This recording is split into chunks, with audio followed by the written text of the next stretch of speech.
শুধু শুধু পড়ালেখা করছি, এখান থেকে 20-30টা ইন্টারভিউ দিছি, একটা চাকরি হচ্ছে না। এত ধৈর্য হারালে হবে? বস এখানে। ধৈর্যের কথা কস, এখান থেকে 20-25টা ইন্টারভিউ দিছি, একটা চাকরি হচ্ছে না। ধৈর্য হচ্ছে সাফল্যের কাঠি চাবি। এখন যদি ধৈর্য হারাই ফেলস তাহলে ভবিষ্যতে কি করবি?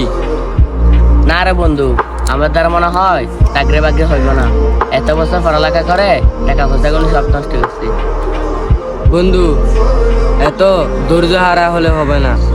আল্লাহ পাক যাকে বেশি ভালোবাসে তাকে পরীক্ষা ফেলায় বেশি।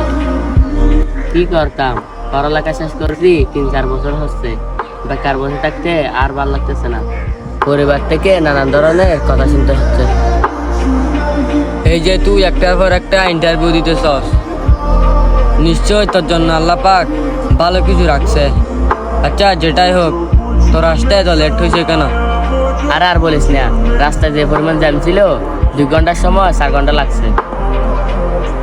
আরে, বাস দিয়ে আসছস মনে হয়। আরে সেই জন্য তো এত জ্যাম করছি। তো বাস রাখিয়া তোর অন্য গাড়ি দিয়ে চলে আসতি। আরে বাস রেখে কিভাবে আসবো?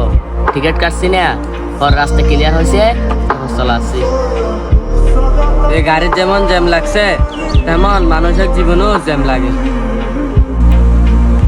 এই যেমন তুই ধৈর্য ধরে বসে থাকছিস, রাস্তা যেমন ক্লিয়ার হয়েছে চলে আসছিস, তেমন তুই ধৈর্য ধরে থাক, তোর জীবনের রাস্তা একদিন না একদিন ক্লিয়ার হয়ে যাবে। শুধু ধৈর্য আর সময়ের অপেক্ষা। বন্ধু, তোর কথা শুনে মনে আরো সাহস বেড়ে গেল।